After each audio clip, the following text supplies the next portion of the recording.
In this edition of Artifacts, world-class musicians finally playing in person again. Right now, during this COVID time, we're grateful for any opportunity to interact with live musicians. A marble symposium.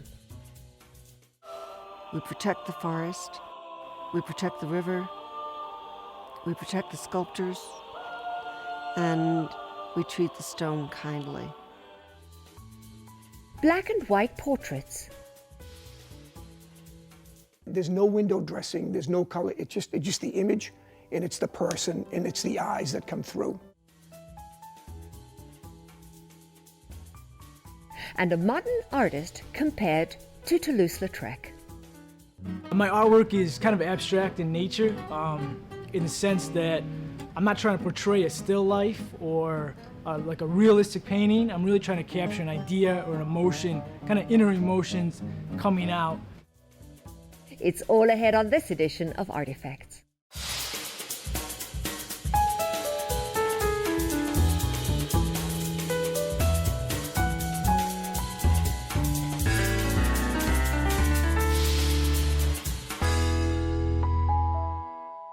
Funding for Artifacts is made possible by Sandy Raffelli, the June S. Wisham Estate, Carol Frank Buck, Merrill and Lebo Newman, Heidi Marie Rockland, Meg and Dillard Myers, the annual contributions of PBS Reno members, and by Hello, I'm Beth Macmillan, and this is Artifacts. World-class musicians in large orchestras are used to playing in huge concert halls with hundreds or perhaps thousands of audience members. But with the COVID-19 pandemic, musicians found themselves playing alone if they even played at all. Let's see how Classical Tahoe brought musicians together to play again in person after months of isolation. Classical Tahoe started in 2012. We're a 3-week classical music festival. It takes place on the campus of Sierra Nevada University. What's so great about our orchestra is how extraordinary each of them are as musicians. They're all incredibly genuine and take care of each other and our family, and everybody always feels like that. I mean, this summer wasn't unique to that spirit. What was unique to the spirit this year was in all of us putting together our feelings of a pandemic and the role of art in a world that's upside down and an economy that has hit this industry harder, I think, than any industry. And all of those pieces are broken and off kilter. Nobody knew what was coming. These amazing musicians weren't working. They're furloughed. They don't know when the Met is back on, and the San Francisco Symphony and the Chicago Symphony. There was no guarantee along with everything this year that this was the right thing to do until we were doing it. And then we realized we don't look like the beach, we don't look like the trails.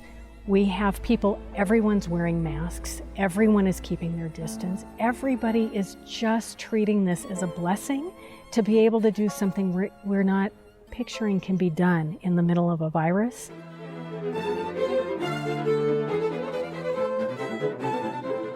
It truly is a miracle that this is happening. This is just one of the most incredible things I've ever seen come together with all of the challenges of a pandemic and trying to get people safely to play together.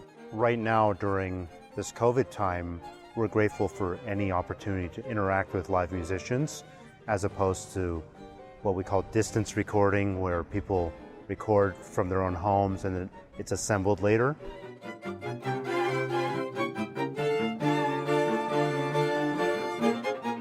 Really, after having only not performed, but not even played or rehearsed in front of another human being for 5 months, really I honestly had some anxiety about being in front of people again.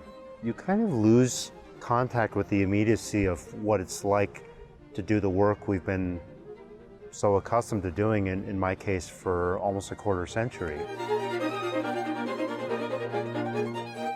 I think none of us who are here right now really know when the next time will be. Summer, with the warm weather, we can do this outdoors. Once the winter months come, none of us really know what's ahead. So this has truly been a special moment.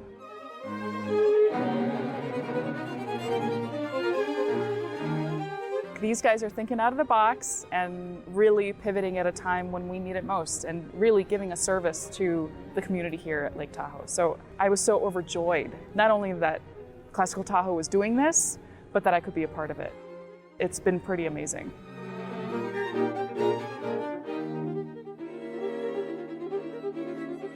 I don't think that I realized how much this meant to be able to play live music.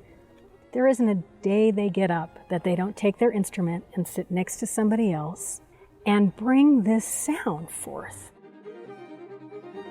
In getting together and playing music, I think that we solidified ourselves as an orchestra and as an organization and as a board and as a community to really want this to persevere.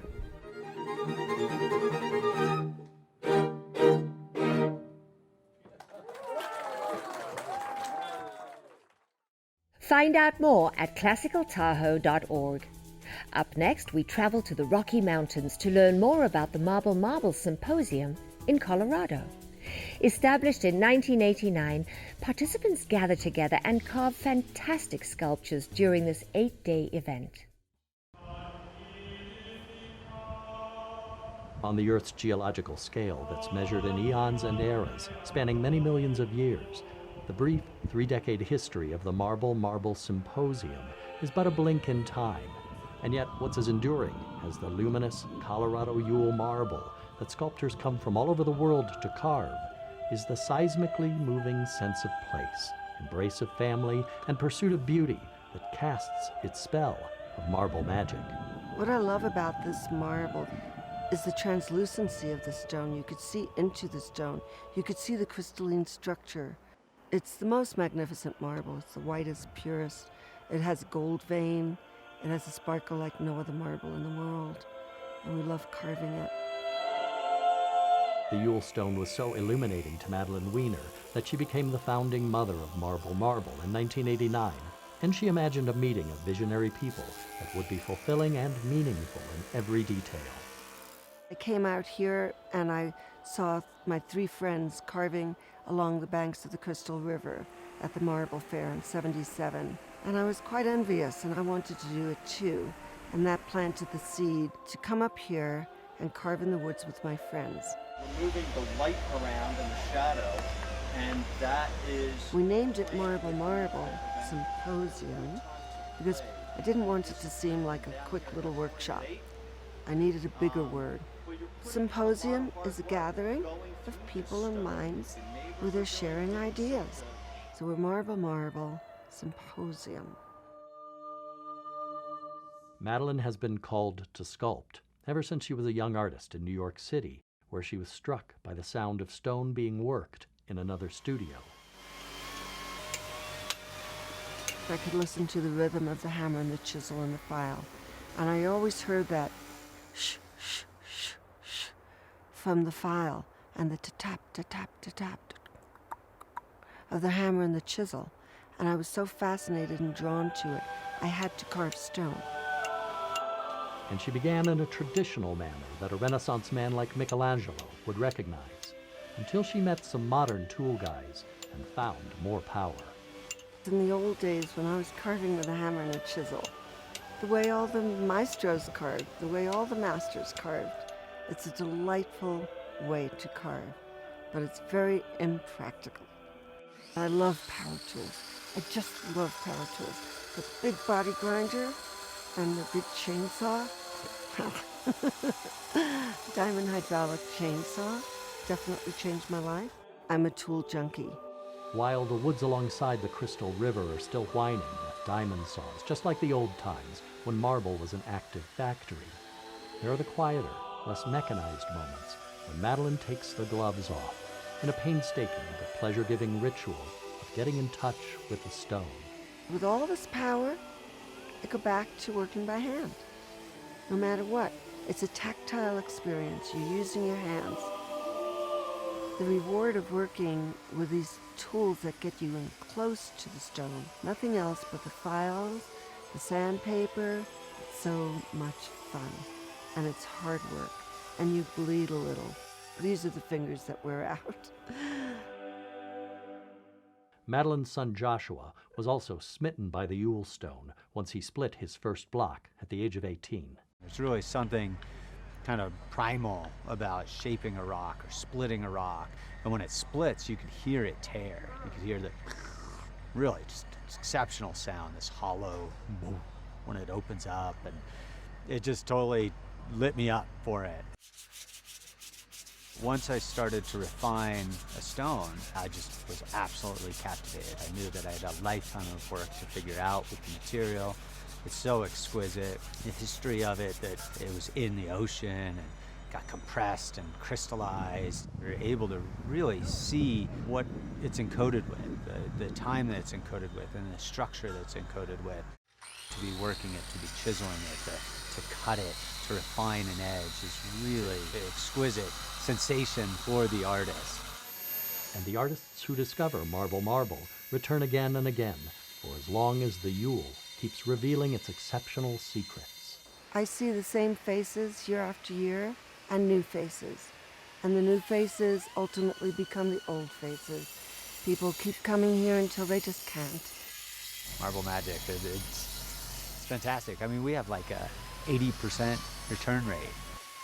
This stone is much harder to carve, more difficult to carve. Once you know how to do it, it's as strong as any stone in the world.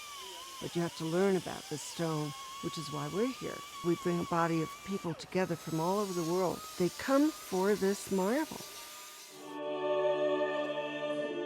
All the Yule stone that's been millennia in the making, mined for more than a century, left in remnants throughout this forest of marble, continues to inspire a procession of sculptors, along with more generations of Madeline's family, to free and give life to so many inner visions and hidden figures, quite magically.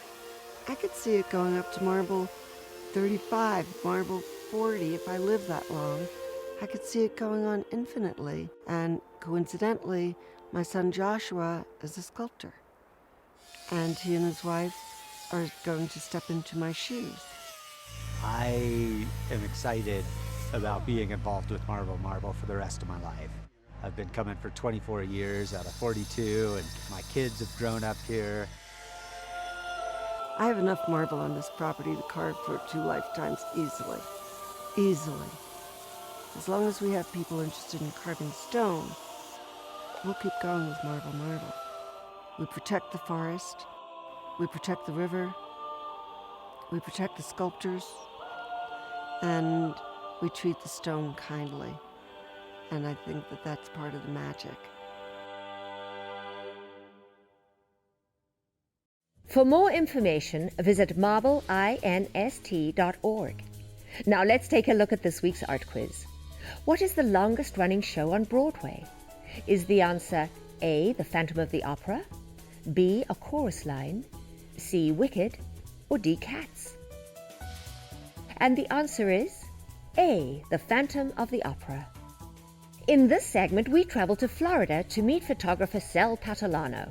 Through his camera lens, he captures striking black and white portraits of passers-by that have a lasting impact. My name is Sal Patalano. I retired 2 years ago from corporate America, and I started photographing people on the street, and I've fallen in love with it. My recent work has been of Ybor City. Today, I thought we might take a ride down to Ybor. It's part of Tampa. I just think it's a great little area, and I'd love to walk around, on 7th Avenue. I'll try to approach a couple of people and see if they'll allow me, to take their photograph. Wait, make sure I look good. My mother bought me my first camera at the old W.T. Grant in Somerville, Massachusetts, and it cost 99 cents. So I think it's always been in my blood to do that. Believe it or not, I know it's going to be hard to believe, but growing up, I was always shy. I've never had my picture taken in my high school yearbook or my college, never wanted my picture taken. But I think I can approach people, I don't mind the rejection. I'm very fortunate. I think that if I ask and I approach, 20 people, I might get maybe one a rejection.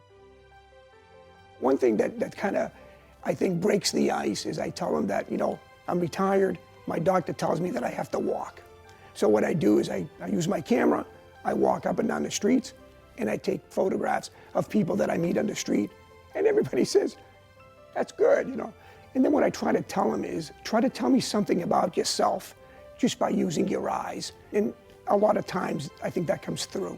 Probably sometimes they trust a stranger more than they do, a family member or a friend.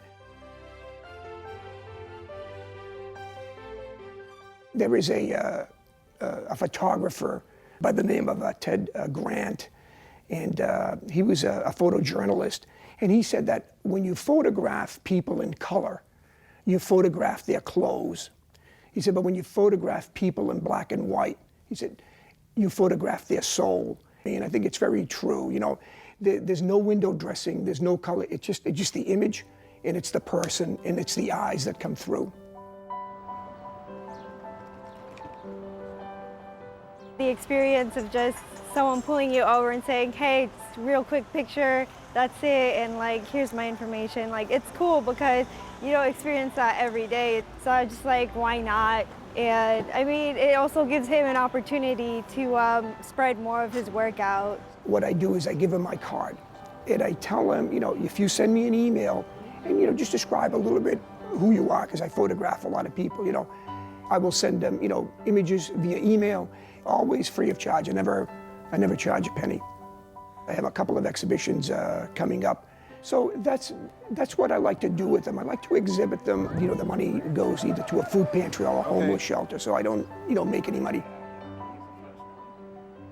I was out with my family. I walked out, I seen that they were already taking pictures, so I just jumped in the picture. And I really don't have no problem with taking pictures. I'm an artist myself. I see beautiful faces on the street.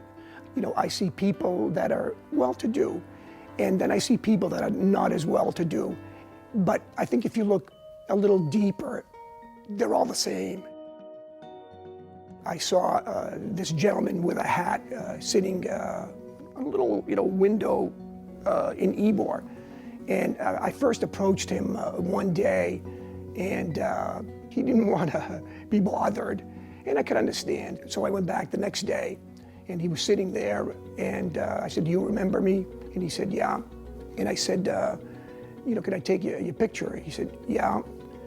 And I said, what's your name? And he said, William. So it's little stories like that that really touch me. Another one, there's a woman that was sitting on a bench, and I started talking to her, and I found out that she spent her entire career in the Navy. And, this is where she ended up. How does, somebody end up like that? And, and that's another kind of little story that really touched me. And I'll tell you just one third one. It's one of my favorite. Right at the end of Ybor, there's a little pizza shop, and there was this lady there. And I found out that she was actually hard of hearing, and she couldn't speak. And I motioned to her, and she allowed me to take her photograph, So those are the type of stories that I think really mean a lot to me. I carry some socks. I had heard some time ago at a homeless shelter that one of the things that they ask for most is clean socks. So, I tried to accommodate that. I just gravitate to people that might have been walked over, or people that, that nobody may want to see, and sometimes I may go overboard, but it's important for them to be seen.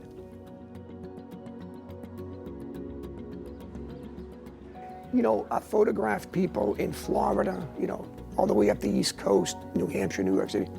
The thing is that, again, you see a million different faces, you see a million different people, but you know what?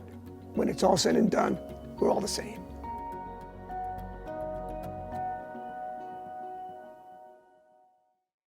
To see more of Patalano's work, visit solpatalano.wixsite.com/sol-patalano-street. Painter Cordell Cordaro's style has been compared to Toulouse-Lautrec. His depictions, especially of female figures, bring up visions of fantasy and whimsy. But success as an artist isn't just about style. We sit down with Cordell to talk about creating community and the business of art.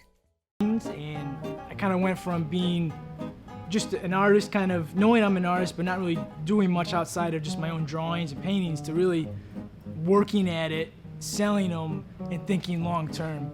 And it's kind of like the center of it. The art is the center, so that's always the number one. That's the passion. And I think if you put money first, you're gonna have problems. For me, like my path is that I'm as much of an entrepreneur, I feel like, as an artist. So that to me is the business side of it.